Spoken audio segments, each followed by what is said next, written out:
بسم الله الرحمن الرحيم. الحمد لله وصلى الله وسلم وبارك على رسول الله نبينا محمد وآله وصحبه وسلم أجمعين. بینەرانی بەڕێز و خۆشەویست، خوشکان و برانی ئیماندار، سەلام و ڕەحمەت و بەزەیی و میهرەبانی خوای پەروەردگار بڕژێ بەسەر هەموو لایەکتانە. خۆشحاڵم لە ئەم دەرفەتە بە خزمەت ئێوەی بەڕێز و خۆشەویست دەگەم. ئومێدەوارم توانین سوودێک بە ئێوەی بەڕێز و خۆشەویست بگەێنین و داواکاری نەخوای پەروەردگار ئەم چەند ساتە کە لە خزمەت ئێوەی بەڕێز و خۆشەویستدا دەبین، خوای پەروەردگار بە تاعەت و عیبادەت و بەندایەتی بۆ هەموو لایەکمانی ئەژمار بکات ئینشاء الله. خۆشەویستانم، پێم خۆشە لەم دەرفەتە لە خزمەت ئێوەی بەڕێز و خۆشەویستدا باس لە بەخشین بکەم لە جۆرێکی تر، جۆرێک لە بەخشین. هەڵبەتە مەبەست لە بەخشینی پارە و سەروەت و سامان نا، بەڵکو لە جۆرە بەخشینێک کە هەموو کەسێک ئەتوانێت ئەنجامی بدات. ئەویش ئەوەیە کە چۆن تۆ بتوانی ببیتە هۆکار بۆ دڵخۆشکردنی خەڵکانی تر، چۆن بتوانی بزە بخەیتە سەر لێوەکان، چۆن بتوانی ئاسوودەیی و کامەرانی بۆ دڵەکان بگێڕیتەوە، چۆن بتوانی وێنەی ڕووخۆشی، وێنەی دڵخۆشی لە بەرامبەرە وێنا بکەیت، چۆن بتوانی ئەو دڵانەی کە بێتاقەتن، خەمبارن یا خاوەن کێشن تۆ بتوانی دڵیان خۆش بکەی. بەڕاستی هەندێک لە مسلمانان ڕەنگە کەوتوێتنە هەڵەوە، ئەگەر عیبادەت و بەندایەتی کردنی خوای پەروەردگار کورت هەڵگەڕێنن لە نوێژ و لە زەکات و لە ڕۆژوو و لە حەج و لە هەندێک لە عیبادەتەکانە. هەڵبەتە ئەمانە هەمووی عیبادەتی گەورن، هەمووی پاداشتی گەوریان هەیە لە لای خوای پەروەردگار، بەڵام ئەوە هەڵەیە ئەگەر کەسێک پێی وابێ هەموو عیبادەت و هەموو بەندایەتی و هەموو ئیسلامەتی بریتێ لەم چەند شەعائیرە تەعەبودیە. بەڵکو بەڕێزان، دائیرەی ئیسلامەتی و مسلمانێتی و ئەجر و پاداشت و ڕازیکردنی خوای پەروەردگار زۆر لەوە گەورەترە. زۆر پاداشتی تر هەیە، زۆر کردەوەی چاکی تر هەیە ئەکرێ ئینسانی باوەڕدار بەهۆیەوە ڕەزامەندی خوای پەروەردگار بەدەست بێنێ، بەهۆیەوە گەورەترین ئەجر و پاداش بەدەست بێنێ. لەو کردەوە گەورانە کە ئەبێتە هۆکاری ڕازیبوونی خوای پەروەردگار، ئەبێتە هۆکارەوەی کە تۆ خۆشەویست بی بەلای خوای پەروەردگارەوە، ئەبێتە هۆکارەوەی کە زۆرترین ئەجر و پاداشت لە لای خوا دەستکەوێ، ئەوەیە کە تۆ بتوانی دڵی بەرامبەرەکەت خۆش بکەی. خەندە بخەیتە سەر لێوێ کە خەندەی لێ تۆراوە، دڵێ خۆش بکەی کە خۆشی لێ تۆراوە، کەسێک کە لە ناڕەحەتیە تۆ ڕزگاری بکەی، کەسێک کە دڵی تەنگە تۆ ئاسوودەی بۆ دڵی بگێڕیتەوە. ئەمە بەڕێزان یەکێکە لەو کردەوە گەورانەی کە لە ئیسلامە زۆر جەختی لێ کراوە و گەورەترین ئەجر و پاداشتی هەیە لە لای خوای پەروەردگار. پێغەمبەری خۆشەویستمان سەڵات و سەلامی خوای لەسەر بێ فەرمێت: ئەحەب الناس إلى الله أنفعهم للناس. خۆشەویستترین خەڵکی بەلای خوای پەروەردگارەوە ئەو کەسانن کە سوود و کەڵکیان بۆ خەڵکی تر هەیە، کەسی سوود بەخشن بە کەڵکن بۆ دەوروبەریان بۆ کۆمەلگایان سوودیان هەیە. وأحب الأعمال إلى الله عز وجل سرور تدخله على قلب مسلم. و خۆشەویستترین کردەوەیش بەلای خوای پەروەردگارەوە ئەوەیە کە تۆ خۆشی بخەیتە دڵی مسلمانێکەوە. کەسێک کە دڵی ناخۆشە، تۆ بە هۆکارێک لە هۆکارەکان، بە کارێک، بە کردەوەیەک، بە قسەیەک، بە ڕەفتارێک، بە هەڵوێستێک تۆ وا لەو کەسە بکەی دڵی خۆش ببێ، ئەو خەفەتەی کە لە دڵێتی بتۆریە، ئەو ناڕەحەتی و بێتاقەتیەی کە تایەتی لە کۆڵی بکەیتەوە. ئەوە گەورەترین و خۆشەویستترین کردەوەی بەلای خوای پەروەردگارەوە. جا ئەوانەی کە ئەگەڕێن بە دوای کردەوەی زۆر چاکە، ئەیانەوێ خوا لە خۆیان ڕازی بکەن، ئەیانەوێ کردەوەی بکەن کە خوا زۆری پێخۆش بێ، ئەوەتانێ خوای پەروەردگار زۆری پێخۆشە و خۆشەویستترین کردەوەیشە بەلای خواوە کە تۆ دڵی مسلمانێک خۆش بکەی. پرسیار لە ئیمامی مالیکە کرێ چ کردەوەیە زۆر بەلاتەوە خۆشەویستە؟ ئەفەرمێ: ئیدخال السرور على المسلمین. ئەوەیە کە دڵی مسلمانان خۆش بکەم، کەسێک پێویستی بە من ببێ، من بتوانم دڵی خۆش بکەم، دڵی تەنگ بێت دڵی بەمەوە، لە ناڕەحەتیەکا بێ فریای بکەوم. وأنا نظرت نفسي أن أفرج كربات المسلمين. من نفسي خۆم نەزر کردووە کە دڵی مسلمانان خۆش بکەم، کە ناڕەحەتی مسلمانان لابرم، کە بێتاقەتی و خەمباری مسلمانان بڕەوێنمەوە. ئەمە ئیمامی مالیک نفسی خۆی نەزر کردووە بۆ ئەمە، چونکە ئەزانی ئەمە گەورەترین و خۆشەویستترین کردەوەی بەلای خوای پەروەردگارەوە. جا خۆشەویستانم من لێرەدا بە چەند خاڵێک بە سەریعی ئاماژە بەوەکەم کە ئێمە چۆن ببینە مای دڵخۆشکردنی خەڵک، چ ڕێگەیەک بگرینە بەر چ هۆکارێک ئەنجام بین تا دڵی خەڵکی خۆش بکەین، تا ئەم عیبادەتە گەورەیە لە خۆمان بەرجەستە بکەین. یەکەم خۆشەویستانم بەوە ئەبێت کە ئێمە هەر کەسێک لە ناڕەحەتیا بوو، کێشەیەکی هەبوو یا پێویستی بەوە بوو کە پێداویستێکی هەبوو بۆی جێبەجێ بکرێ، تۆ بچی بەهانایەوە فریای بکەوی بۆی جێبەجێ بکەیت. ئەمە خاڵێکی زۆر سەرەکیە کە بێتە مای دڵخۆشبوونی بەرامبەر و بێتە مای دەستکەوتنی ئەجر و پاداشێکی گەورە لای خۆی پەروەردگار. پێغەمبەری خۆشەویستمان سەڵات و سەلامی خوای لەسەر بێ فەرمێ: أحب الأعمال إلى الله عز وجل سرور تدخله على قلب مسلم تكشف عنه كربة أو تقضي عنه دينا أو تطرد عنه جوعا. ئەفەرمێ خۆشەویستترین کردەوە بەلای خواوەوەی دڵی مسلمانی خۆش بکەی، ناڕەحەتێکی لە کۆڵ بکەیتەوە، قەرزێکی بۆ بیتەوە، برسێتێکی لێ دوور خەیتەوە. ولأن أمشي مع أخي في حاجة أحب إلي من أن أعتكف في هذا المسجد شهرا. ئەگەر لەگەڵ برایەکی خۆما دەربچم پێداویستێکی بۆ جێبەجێ بکەم، ئیشێکی بۆ ڕاپەڕێنم، ناڕەحەتێکی لە کۆڵ بکەمەوە، کار ئاسانیەکی بۆ بکەم، ئەفەرمێ پێم خۆشترە لەوەی کە یەک مانگ لەم مزگەوتەی خۆما ئیعتیکاف بکەم. یعنی بەردەوام من لەو مزگەوتەیە بمێنمەوە، بەنداتی بکەم، دەرنەچمە دەرەوە، یەک مانگی تەواو هێشتا ئەوەم پێ خۆشترە کە ئیشی مسلمانێ جێبەجێکم، کە باری قورسی سەرشانی مسلمانێک لە کۆڵەکەمەوە، کە ئازارێکی لێ دوورەخەمەوە، کە خەمێکی لێ ئەڕەوێنمەوە، کە لەگەڵ یا ئەچم ئیشێکی بۆ جێبەجێکەم لە عیبادەتی یەک مانگ لە مزگەوتی خۆماوە تا مزگەوتی پێغەمبەری خوا صلی الله علیه و سلم خۆشەویستتر بووە بەلای پێغەمبەری خوا عەلەیهی سەڵات وەسەلام. لە فەرمودەیەکی ترا پێغەمبەری خوا صلی الله علیه و سلم فەرمێ: ومن كان في حاجة أخيه كأن الله في حاجته. هەر کەسێ لە خەمی ئەوەیە بێ ئیشی مسلمانێ جێبەجێ بکە، خەمی مسلمانێ لە کۆڵ بکاتەوە، ئازارێکی لەسەر لابەرێ، پێداویستێکی بۆ جێبەجێ بکە، خوای پەروەردگار پێداویستەکان بۆ ئەم جێبەجێەکە. خوای گەورە ناڕەحەتی و ناخۆشیەکانی لە کۆڵ دەکاتەوە. ومن فرج عن مسلم كربة من كرب الدنيا نفس الله عنه كربة من كربات يوم القيامة. هەر کەسێک ناڕەحەتی و ناخۆشیەکی دنیا لە کۆڵی مسلمانێ بکاتەوە، خوای پەروەردگار ناخۆشی و ناڕەحەتەکانی قیامەتی لە کۆڵ دەکاتەوە. ومن ستر مسلما ستره الله. هەر کەسێ مسلمانێ پۆشتە بکە، مسلمانێک داپۆشیە، عیب و کەم و کوڕەکانی لە کۆڵ بکاتەوە، یا ببێتە هۆکار بۆی عیبی ستر بێ و لە ناو خەڵکیا فەزەح نەبێ، خوای پەروەردگار لە ڕۆژی قیامەتا ستریەکە، دایە پۆشیە. بۆی ئەمە خاڵ یەکەمە بە کورتی خۆشەویستانم، دابینکردنی پێداویستی خەڵکی، بەهاناوەچوونی خەڵکی، ڕاپەڕاندنی ئیش و کارەکانیان، بەدەمەوە چوونیان لە کاتی ناخۆشی و ناڕەحەتیەکانە، ئەمە گەورەترین خاڵە بۆی کە ئێمە دڵی مسلمانان خۆش بکەین و خوای پەروەردگاریش دڵمان خۆشکا و لە گوناهەکانمان خۆش بێ. دووهەم خۆشەویستانم بەوە ئەبێ کە جاری وا هەیە دڵی مسلمانێ بەوە خۆشە بێ کە تۆ ڕۆت خۆش بێ لەگەڵیا، هەمیشە دەم بە خەندەبی لەگەڵیا، بزە لەسەر لێوەکانت بێ. ئەمە خۆشەویستانم شیعاری پێغەمبەرانە، ئەمە سونەتی پێغەمبەرانە، ئەمە بەڕاستی زمانێکە هەموو کەسێ لێی تێگا، ئەمە ئیشارەتێکە لە دڵەوە ڕاستە خۆچێ بۆ ناو دڵەکان.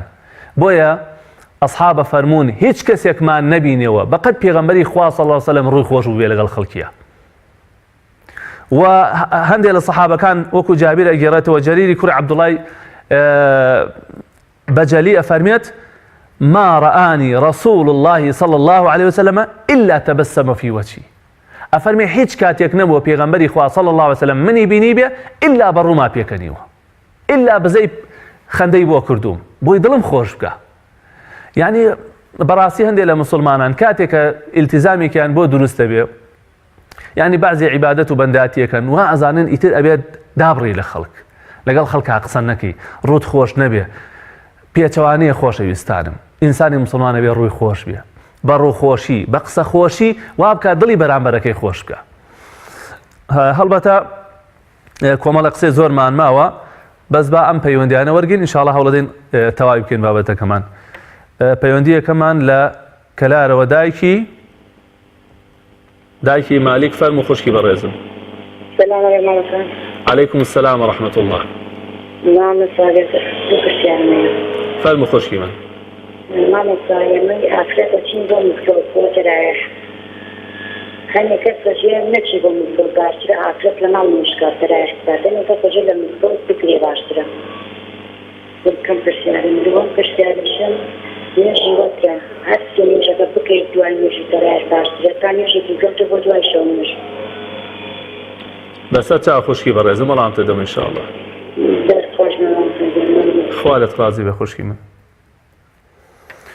کاک چۆران فەرموو برای عەزیزم مامۆستا گیانم کاتە باش هەموو کاتێکی باش براکەم مامۆستا گیان ڕەحمەن لەبێ وەڵا پرسیارێکم هەیە لەسەر زەکاتدان لە خزمەتم مامۆستا گیان مەلەی سیارە دەکەم یەک دەفتەرونی و مەدرسەوەیە 5 دەفتەرونی و بەڵێ بەڵێ خانیەکم کردووە لە گوندەکەمان بە سرفەی ئاقال 25 ملیۆنم بۆ ڕاکێشاوە بەڵێ 20 ملیۆنم لەسەر ماوە پێ دەبووەوە بەس پارەکە معاملەی ساری پێوە دەکەم بۆ زەکاتەکە پێم خۆشە بزانم چۆنە بەڵێ بەسەر چاوم ئینشاءڵڵا خوای گەورە پایدارت کایەت کاک چۆران گیان بران پەیوەندی ترمان ئەگەر لەگەڵدا بێت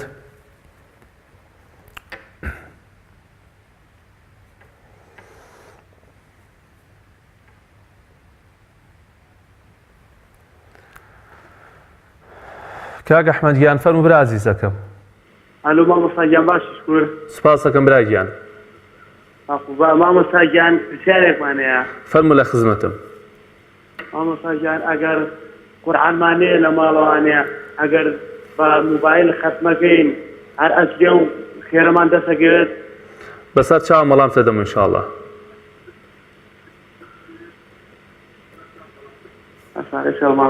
بەسەر چاو برا عەزیزەکەم لە چوارقوڕنەوە کاکی برایم فەرموو کاکی برایم مامۆستا گیان السلام عليكم عەلەیکوم السەلام وەڕەحمەت الله يكون مامۆستا باشی سپاس دەکەم بێوەی بیا ڕەبی مامۆستا من پێشی تقریبا 5 مانگە حەمەلاتێکم کرا بەڵێ تقریبا 10 ڕۆژ نوێژمان پێ نەکرا نوێژت پێ نەکرا نوێژت پێ نەکرا 10 ڕۆژ نوێژمان پێ نەکرا هیچ حەمەلات کراوە حەمەلاتێکی گەورە بوو بەڵێ ئێستا 10 ڕۆژمان نوێژمان لەسەرە ئەمن ئێستا سبتم بەسەر چاو بەڵێ بەسەر چاوم وەڵامتە دەم ئینشاءڵڵا باشە باشە مامۆستا کاک یونس فەرموو برا عەزیزەکەم کاک یونس گیان عەلەیکوم السەلام وەڕەحمەت الله مامۆستا بێ زەحمەت لای ئێمە زەلامێک توش خوێن بووە داوای 8 دەفتەرەکە بەڵێ لای مامۆستایەکیش نوێژەکەن ێژێ ئەبێ سەرفترە و خاڵەتەن سەرفترە ئەبێ بەهین بێ بە برنج و بە ئار یان فدیە ئەبێ خەڵک داوەت کەیتە ماڵ لە ژاتی ئەو فدیە 30 نەفەر بانکەیتە ماڵ و یەک جاشێکی بۆ بکەیت لە ژاتی ئەو فدیە نایە پارە بدەیت بە هیچ شێوەیە جارێ فدیە نایە پارە بدەیت پارێکیان نییە فدیە ئەگەر ڕوونکردنەوەیەکی هەبێ بۆ ئەوەی بتوانین یان ئەو پیاوە ئەگەر برنجی بدەیتی خۆ حتمەن ئەو خوێن هاتوۆتە سەری برنج ناتەتە سەری گەرێ پارە بدە ئەوەی کە خوێن هاتوۆتە سەری بڵێن قەتڵی عەمدی کردووە یا بە هەڵە لە دەستی دەشووە والله قەتڵی عام بوو مامۆستا توش خوێنێک بوو ئیتر قەتڵی کردیان بەڵێ یان ئەوەتە کابرایەکی نەخۆشە ینی صاحب نەخۆشەکە داوای 50 وەرەقەی لێ یەکەن بەڵێ ئەم دوو پرسیارمان هەیە ئەگەر تەوزیحمان بۆ بدەیت خوا جەزای خێر بداتێ بەسەر چاو ئینشاءڵڵا وەڵامتە دەم برا عەزیزەکەم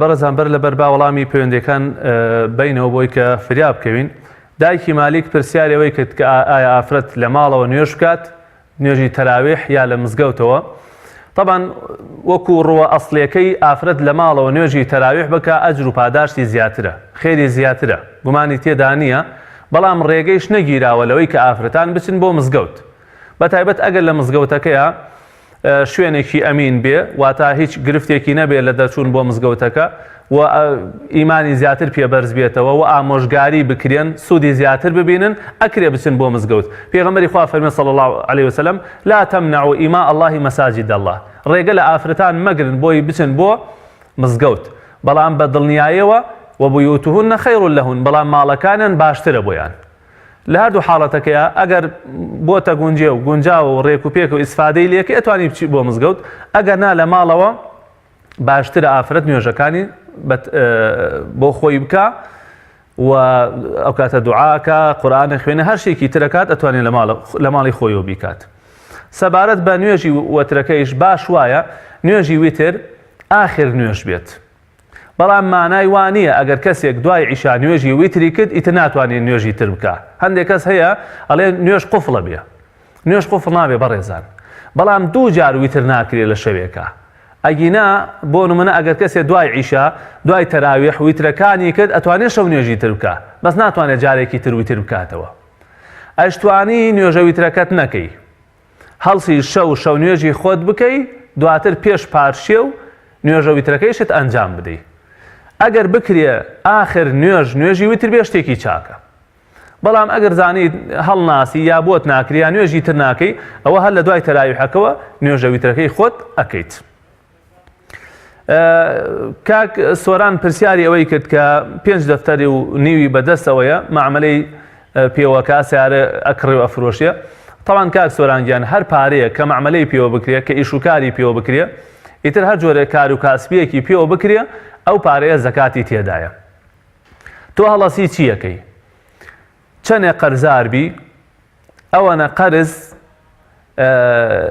دەرەکەیتە دەرەوە ما باقی ئەو پارەی کە هاتە زەکاتی لێدەی بەڵام سەبارەت بە قەرزی عەقاری ڕەنگە جیاواز بێ لەگەڵ قەرزەکانی ترە یعنی قەرزێک کە تۆ لە مەعمەلەیە قەرزاری کە ڕەنگە لە کاتێکی دیارەکراوە بیدەیتەوە بەڕاستی جیاوازی هەیە لەگەڵ قەرزی عەقاریە کە هەر ساڵی مەبلەغێکە دێیتەوە ئەوە ڕەنگە پێویست کە زانایان فتوای تایبەتی بۆ بدەن بەڵام سەبارەت بە شێوەیەکی گشتی سەبارەت بە پارەی مەعمەلە پارەی کار و کاسبی بەڵێ زەکاتی تێدایە و پێویستە زەکاتی لێ دەربکەیت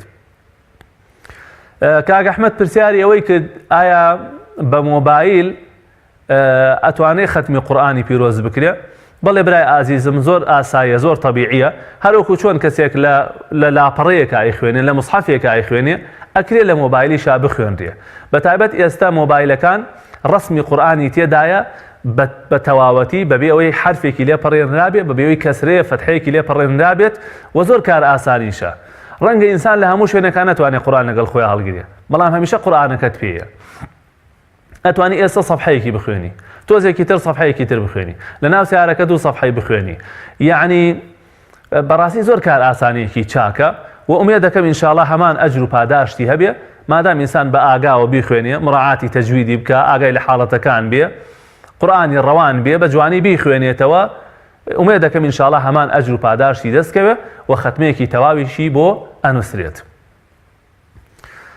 کاکی براهیم لە چوارخوڕنەوە پرسیاری ئەوەی کرد کە بەوەی عەمەلیاتەوە 10 ڕۆژ نوێژی بۆ نەکراوە 10 ڕۆژ نوێژی ڕۆیشتووە ئەبوایە کاک ئەحمەدیان بە هەر جۆرێک لە جۆرەکان بووە نەتێشتا نوێژەکانت بچێت مەسەلەن ئەگەر ئینسان نەتوانێت بە پێوە نوێژکە بە دانیشتنەوەی کە نەتوانێت بە دانیشتنەوە ئەتوانێت بە ڕاکشانەوە بیکە ئەکرێت دەست نوێژ بشوەرێ نەیتوانی دەست نوێژ بشوەرێ ئەکرێت تەیەموم بکە یعنی بە هەموو حاڵەتەکان لە هەموو حاڵەتەکانە نابێ ئینسان بهێڵێ نوێژی بڕات بەڵام کە تازە ئیتر تۆ لە دەستت چووە و ئەو نوێژانت فەوتانووە ئێستا فدين الله أحق بالقضاء قرزي خوا أحقتر لبيشتر بو أوي كتو قرزكاني خوا بيتوا هول بدا مادام أزاني چن نوێژت فەوتاوە یا چەند ڕۆژ نوێژەکانی تیا فەوتاوە ئەوەنە ڕۆژ دووبارە کەرەوە و هەوڵ بدە نوێژی سونەت زۆر بکە ئینشاءڵڵا خوای پەروەردگار بۆت پڕەکاتەوە و خوای پەروەردگاریش ئینشاءڵڵا لە هەموو لایەکمان خۆشە بێ. کاکی یونس پرسیاری ئەوەی کرد کە کابرایەک خوێنێکی لەسەرە وڵای ئەگەر خوێنەکە خوێنی عەمد بێ ئەسڵ وایە ئەکەوێتە ئەسۆی خۆی بەڕاستی خوێنی ئینسانێک بە فیدیە و بە کەفارەت و بەمانە پڕ ناکرێتەوە مەبلەغێکی یەکجار زۆرە جگەلەوەی کە لەسەر کەسەکە خۆشیەتی لە قەتلی خەتاء لەسەر ئەکرێت دەوروبەری خزمەکانی مەسەلەن پشکێکیان بەرکەوە هاوکاریکەن بەس لە قەتلی خەتاء ئەبێ بکەوێتە سەر خۆی بەڕاستی یعنی خوێنێکی ئاوا گەورە بە فیدیە و بە ئەوانە دەبەر نابێ ئەمجا لە لایەکی تریشەوە بەڕاستی فیدیە وەکو ئەو مامۆستایش بەو پیاوەی وتووە فیدیە ئەسڵ وایە بێ خواردن بێ خوا فەرمووی ئیطعام و میسکین ئەبێ خواردن بێ بدێ بە خواردن و بدێ بە فەقیر و هەژارەکان هەرچەندە هەندێک لە زانایان ڕایان هەیە کە پارێش ئەبێت ئەکرێ پارێش بدرێ بەڵام بەڕاستی ئەو ڕایان بەهێزترە بە قووەترە کە فیدیە ئەبێ خواردن بێ چونکە خوای پەروەردگار ئاماژەی بە خواردن کردووە و ئەمڕۆ خەڵکیش خواردنی پێویستە یعنی سەدەها ماڵی فەقیر هەیە کە خواردنی پێویستە برنجی پێویستە هەر شتێکی ترکە هی ماڵە پێویستێتی بۆی ئینسان لە خلاف ڕزگاری بێ ئەگەر خواردنەکە بدا باشترە ئەگەر هەر حاڵەتێکە بوو پێویستێکت پارەکە بدەی ئەوە پارەکەیش لەسەر ڕێی هەندێک لە زانایان دروستە بە کاک محەممەدی شوەرگرین کاک محەممەدیان فەرموو برا عزیزەکەم السلام عليكم. وعليكم السلام ورحمة الله وبركاته. والله ما مسيان دوك اشتغل. لا خدمتم أمريكا. والله ما مسيان كم تشتغل. عندنا خوشي قلتي لا أصلا وروج بقولي أصلا دروس أنا قدم. بس أشياء والله أنت دمك يا محمد جان. ما مسيان دوم برسالة شنو أنا جزنجي لا أرسل هذا شيء. ببورا.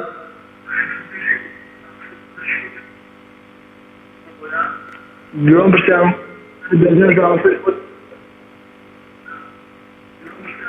والله أقل التلفونك وجوابيسمان ببي كاك محمد جيان.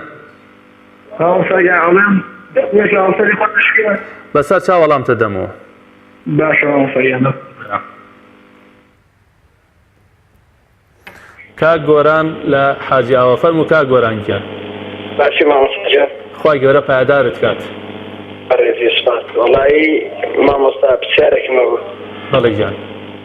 والله كنتم قبل رجوي دزين كنت عليها. الرجوبي شي؟ كنت هل خودكتي؟ خوكتان؟ زيكتانية بلي فيروس وشتا. بالله بس هتشاو. لا شو أدري أو درزية؟ لا قول دري. بالله. باشا صيك. دشكي يعني ناشكي. بس هتشاو والله متدم إن شاء الله. طيب رزي. كاك أحمديان لا كفري فرمو كاك أحمديان. السلام عليكم. عليكم السلام ورحمة الله.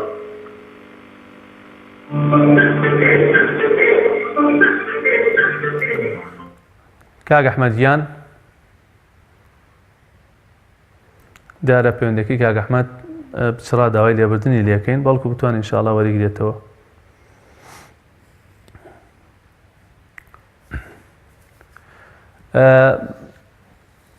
كاك ڕۆستەم فەرموو برا عزیزم. السلام عليكم مامۆستا. عليكم السلام ورحمة الله. باش مامۆستا جان. سپاس دەکەم برا گەورەکەم. والله جزء أزيد نبي دوب الشعر ماكو. لە خزمەتم فەرموو. إيش الموسى أريد تبكين تاكو بقين بأعمال يعني لروي دعاوة لروي سوانوها.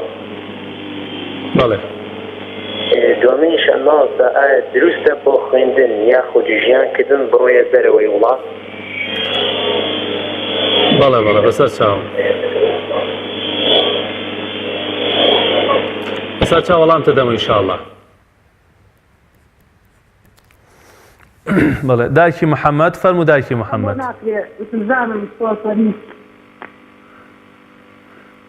دایکی محمد فرمو. بله. فرمو پرسیارەکەت بکە. جان.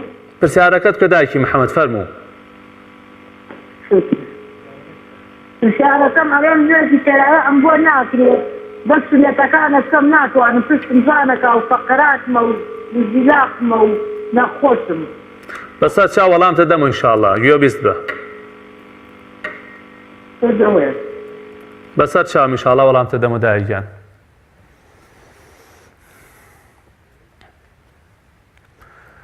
کاک نێشیر فەرموو برا عەزیزەکەم فەرموو گیانەکەم باسی مامۆستا خوای گەورە سەلامەتی کابراکەم وەڵای ئەو پرسیارەکەمە بوو مامۆستا بەڵێ ئەوە دەستنوێژ لە خوشتی خێزانم دەستێتن بەسەر چاوەڕە و پرسیارەت هەیە وەڵای پرسیارێکی دیش ئەگەر خێزانی خۆت ماسکێ لە کاتی بە ڕۆژێ بوون ڕۆژێکت ناشتێت بەسەر چاوم براکەم ئاشە زۆر سوپاس مامۆستا خوای گەورە پایدارت کە برای گیان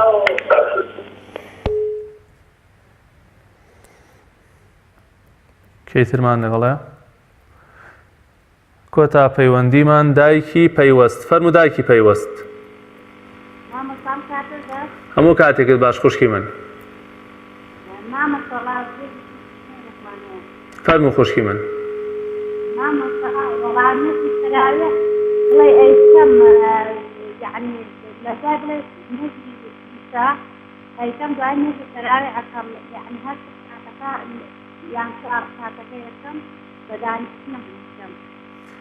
نوێژەکانی تەراویح بە دانیشتنەوەکەی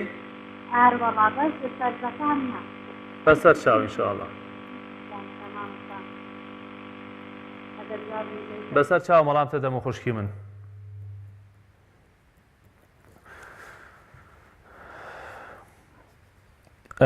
خۆشەویستانم داوای لێبوردنەکەین ناتوانین پەیوەندی تر وەرگین لەبەر کاتی بەرنامەکەمان کاک محەممەد پرسیارێ ئەوەی کرد کە گورچیلەی نەخۆشە ناتوانێت ئازاری هەیە ئایا ئەکرێ بە ڕۆژوو نەبێ کاک محەممەد گیان ئەکرێ پرسیار لە دکتۆرێکی مختەز بکەی لەوانەی کە پسپۆڕن هەموو نەخۆشیەکی گورچیلە مەرج نییە نەتوانێت بە ڕۆژوو بێ ڕەنگە لە حاڵەتێک و بۆ حاڵەتێکی تر بگۆڕێ کەسێک بەردی هەیە کەسێک بەردی گەورەتری هەیە کەسێک ئیلتیهابی هەیە کەسێک گورچیلەی سست بووە بۆیە ئێمە بە مطلقی ناتوانین بڵین هەر کەسێک نەخۆشی گورچیلە هەبوو با بە ڕۆژوو نەبێ ئەبێت دکتۆری سیقە و باوەڕپێکرا و دکتۆرێکی مسلمانی ڕێکوپێک دوای فەحس و لێکۆڵینەوە ئەمجا پێتەڵێ نابێ بە ڕۆژووبی ڕۆژوو بۆ تۆ زەرەری هەیە خراپە ئەو کاتە شەریعەتیش ڕێگەت پێدا چونکە پاراستنی نەفسی ئینسان لە پێشی هەموو شتێکەوەیە بۆیە ئەگەر دکتۆر پێی وتووی نابێ بە ڕۆژووبی زەرەریت پێگەێنێ خراپە بۆ گورچیلت ئەو کاتە ئەتوانی بە ڕۆژوو نەبی لە کاتی ترە ئەتوانی بیگریتەوە ئەو ئەیگریتەوە ئەگەر نەتەتوانی لە کاتی تریشە لە هەموو کاتێکە هەر خراپ بوو بۆ تۆ ئەو کاتە لە جیاتی هەموو ڕۆژێک خواردنی فەقیرێک ئەدەیت و خوای پەروەردگار ئینشاءڵڵا لێت ناگرێت پرسیاری دووهەمی ئەوە بوو کە ئایا دەستنوێژ لە هاوسەری خۆت ئەشکێ طبعا ئەوە لە نێو زاناکانە هەندێک جیاوازی هەیە ئەو بابەتە لە مەذهەبی ئیمامی شافعیە ئەگەر کەسێ دەستی بەر دەستی خێزانی خۆی بکەوێت دەستنوێژی ئەشکێ بەڵام بەلای زۆرێک لە زاناکانەوە دەستنوێژ لە خێزان ناشکێ هەندێک لە زانان ئەفەرمون بە ئارەزوو ئەشکێ بەبێ ئارەزوو ناشکێ هەندێک لە زانان ئەفەرمون هەر ناشکێ لەبەرەوەی پێغەمبەری خوا صلی الله علیه و سلم ماچی خێزانەکانی کردووە دەستی بەردەستی خێزانەکانی کەوتووە دەستنوێژیشی نەشکانوە و بەڵگەی تریش زۆرە ئەمجار ڕیوایەت نەکراوە لە یەک سەحابەیەکەوە کە دەستنوێژی لە خێزانی خۆی شکانە بێ و ئەسڵ وایە خێزانەکان لێک نزیک بن دەستیان بەردەست یەکتری ئەکەوێ و ئەسڵ وایە لە نزیکی یەکتری بن نابێ شتێک هەبێ دووریان بخاتەوە لە یەکتری حەزەر بکەن لە یەکتری چەند جار بۆ ژن و پیا بۆتە شەڕیان لەسەر ئەوەی کە وتوێتی ئەوە دەستنوێژەکەم بتشکان بەم سەرمایە چۆن دەستنوێژ تازە بکەمەوە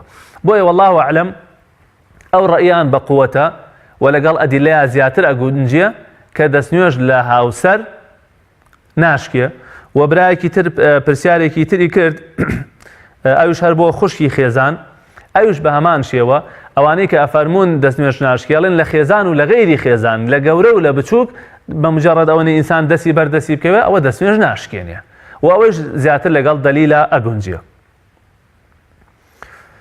کا گۆران پرسیارێکی کە دەرزی کوتانی هەیە مادام ئەو دەرزیە مغەذی نەبێ برای بەڕێزم دەرزی کوتانەوە لە باڵیش ئەدرێ ناچێتە مەعیدەوە لەبەرەوە ئینشاءڵڵا ڕۆژۆکەت ناشکێ و ڕۆژۆکەت دامەزراوە و لە شوێنی خۆیەتی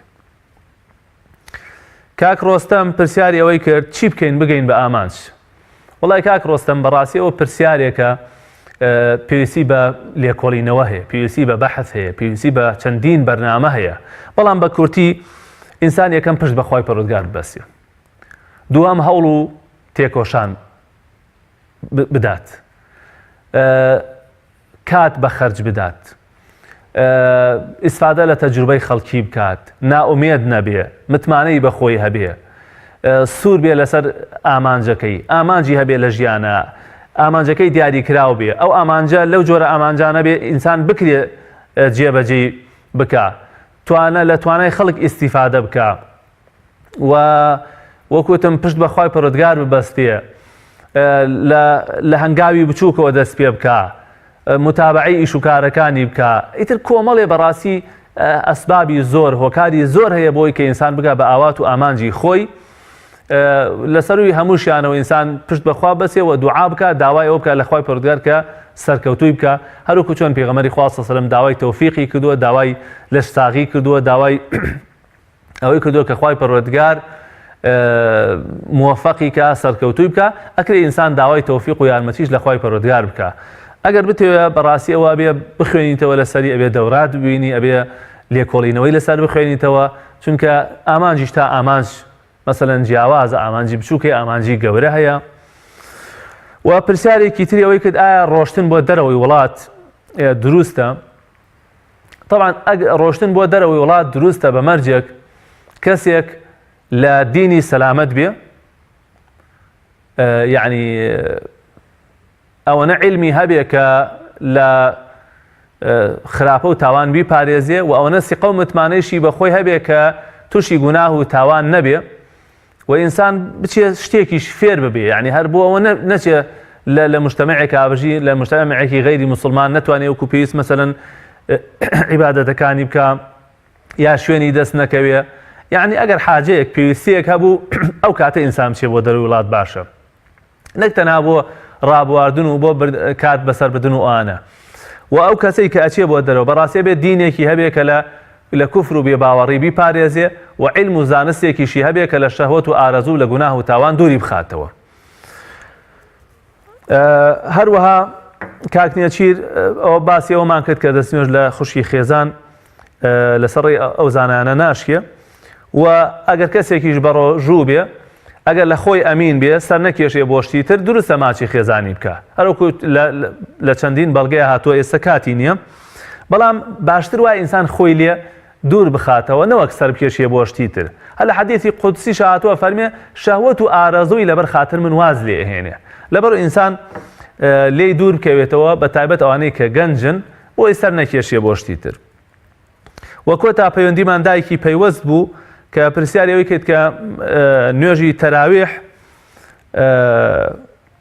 بە دانیشتنەوەکەم ئاساییە خوشکی بەڕێزم، نوێژە سونەتەکان، نوێژە فەرزەکانیش ئەگەر نەتوانی ئەتوانی بە دانیشتنەوە بیکەی، بەس نوێژی سونەت هەر لە سەرەتاوە ئەتوانی بە دانیشتنیشیەوە بیکەی، مادام ناتوانی زۆر تەبیعیە و ئینشاءڵڵا ئەجر و پاداشی تەواوت بۆ ئەنووسرێ.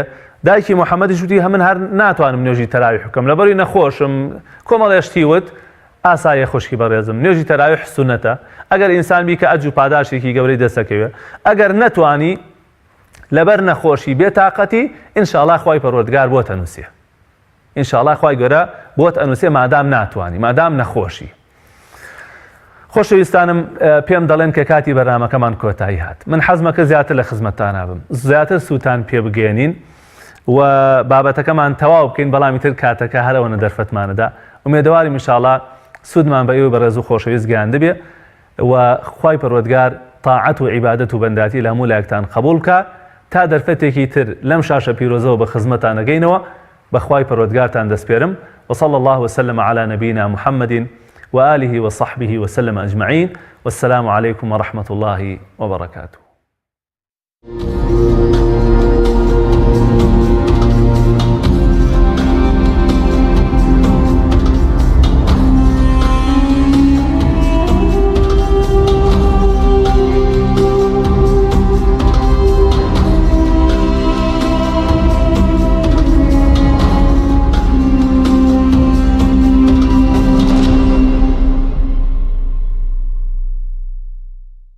شهر رمضان